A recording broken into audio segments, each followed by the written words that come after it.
हाँ पापा छील दनी बताओ कितने गो मुरा काटी मूड़ा रानी मूड़ी को जरी से तनकी से हटा के सीधा काट दो। सीधा तो नहीं हटा के सीधा ठीक बा पापा तुम बढ़िया रे काटो तो तहरा खाती मुरा आवो चलो दी आवो आज हम ही काटे बैठल बानी काटो रानी काटो पहले काटे तो तोके बता दी। मुरा काट देनी पापा अब तनी पूछ और ले काटो तनकी सा। पूछो से तन किसा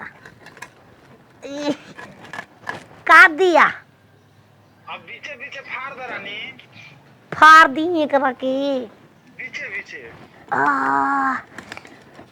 ये पापा बड़ी भार पड़ता दो मारो हमारा के बम्बिता ना पियाइला का करी ये भेजवा दो तारा के। ये पापा आवो तारो ना माई हो रानी गहू पटावो तनी तो कैसे हमाई बताओ। गोहो पटाओ तारा पापा अच्छा ठीक बा रोजन हमाई ठीक। आई आना तो के जबेली ले लिया अच्छा ठीक बेटे। हाँ अभी चले और रसगुल्ला अच्छा करिएवा के उजाला का। ए पापा बताई एकदम झड़का हो करिया खा काटना तो बड़ मन उजिया गबा बमला रोज न खिया तो लाती लाती है मुझे के तेरी वो रसगुल्ला के हम बात नहीं करते रहे। मछली काटती है रोज की रोज हमारा घर से कुछ ना कुछ तो चुराइए ले। उजाला काले क्या या ए पापा मैं तो से प्यार करो छे कि नहीं अरे वो काच रे प्यार कर दिया करे रे रोज डंडा ले मारत या हमरा के। तू हमारा भी आओ पापा हम तो समझी से को हफ्ता से पहुंच जाए अरे तोर समझी हमरा के लाइने ना देली हम का कई बेर लाइन मार ले बानी बाकी लाइने ना देली। लाइन मोर पौधन तो जगह उलझा सोल उलझा फन का काम होता हम कम लाइन के फिल्म नहीं खींचा। अरे वो लाइन ना रे आंख मरले रही पटते नहीं खी। आँख मत दो हो आँख मत मारो दिल जो बनावा आओ पापा आओ फोन रखते काते में देल होई बना के छान के खियाए तके ठीक बा रानी। ठीक बोला खा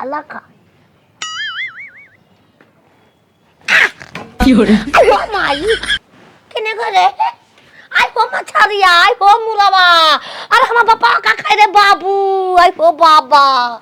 चिया से मोती आई में लाग रे मुर्गवा मछरिया के लेके चल गए रे माई अरे घाटी उड़ार गई मछरिया का जब बवा देव हो बाबू का बजवा देंगे गिरो लगा मछलियां काट के दे मसाला पीस दे छान दी तोर मछरी बैग हो गई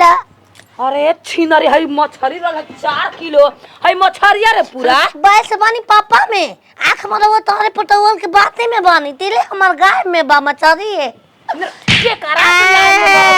पापा से बोतिया थे पापा से मार का बाबू भगवान जी कितना महंगा मछली कैसे काय भोजले रे दादा कैसे काय भोगले ए सास नाम के लागत कोनो चुला ले लीसू छिनरा तोहार लूरे ओसन बाटे ता ये मुझे ना मोच के पांच रे अरे छिनरी मछलिया पता करे हरामजादी पगली आई सुरो सीआईडी में बानी हम पता करे फोन गा रे माई भाई तो थोड़ा ना मुंह मछली ला रख पता न को के आवत है कौन ने मछली के ले छिनरी हम खून से पता लगाए का ना लगा मछली के सुगंध नहीं ले आता हो ओ माई बड़ा जोर से भूख लगल देख का बनैले बली एटी पसु लेके आई तो ई कहू का हां खाना मछली हो काटल हो काटल चुरा के लाइल बानी आ की करे बोले फिरिंगी के घर ले आ पगली कर ली पगली सीढ़ी पर बैठ के काटत रहलिए ना छतवा पे अपना गईनी चुरा के ले आईनी चाहे तो बढ़िया कलू हो बड़ा हमनी घर से चोरा ले जाले हद को दिले पिए लहसुन कबार के काल लेके गई रे कुछ ना बोले तो जानते से कुछ ना बोले हमनी के आ देखले है से ना न कोनो आय ना कोई नहीं देख पगलियो नहीं देखले चाहे तो बनाओ तो तेरा मजा जी मछली खा के रूप चांदाली से बड़ी रुपया मिली से जी बड़ी रुपया किलो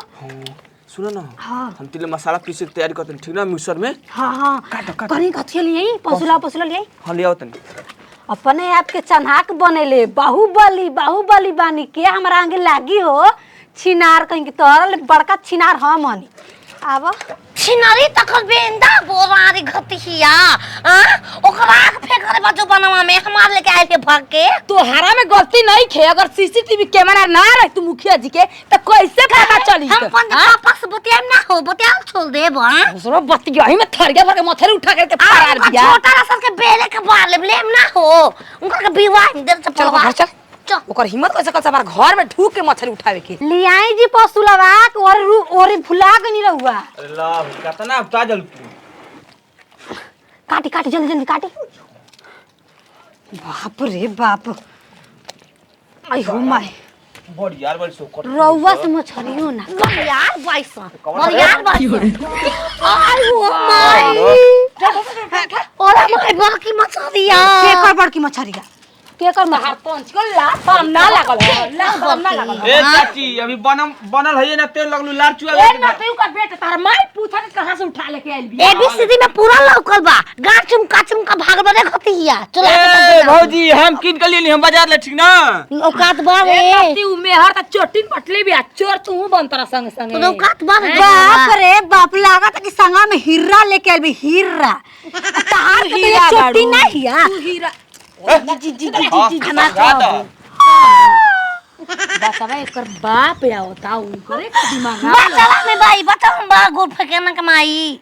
अरे हमार ननद के देखे रे सब बीचे रास्ते ओनी के मार पीट के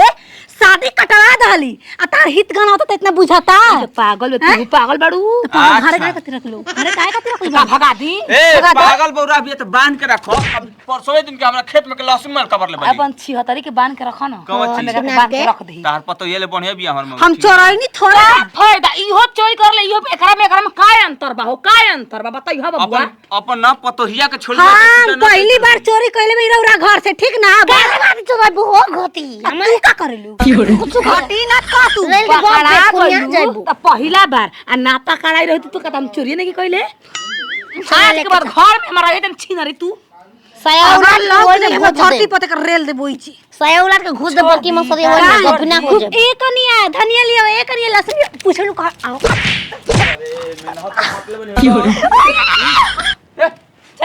चल घर कनी को बोरे पीले बबे खोल के बुलाओ जावा चंदा मछली खाए के ना ना चले चले मत की पैसा बात पैसा पीले बबे हो करिया बुलाओ जावा खोल ले ना नहीं है अबे तंची दे पूछ रहा जा तू ओइले बटले बलू रोके बाड़ी ना बंद कर सकत रहनी हां हम कहीं तो अभी तो पहुंचू लेके नहीं खा ले चंदा। हमरा तो गरमती झूठो कही आज के बाद अगर उ घरे लौक जाई त सीधा चप्पल मार के भगई है के जन चोरा के मछली लेके भागल के गो रहे हो तू गरो भुला हो मत रानी तू मछली काटा आ हम न मसाला चटक जब फसरी काट हमरा समय चीज काबू करे के जासू तम दोनों काम कर ले कटऊ तो फरार हो केहू लेके पका लियो तो याद करियो हम खाएंगे भूख लगा है। पता ना चन्हा के बिया खाए खाती है आवा खिवाओ तनी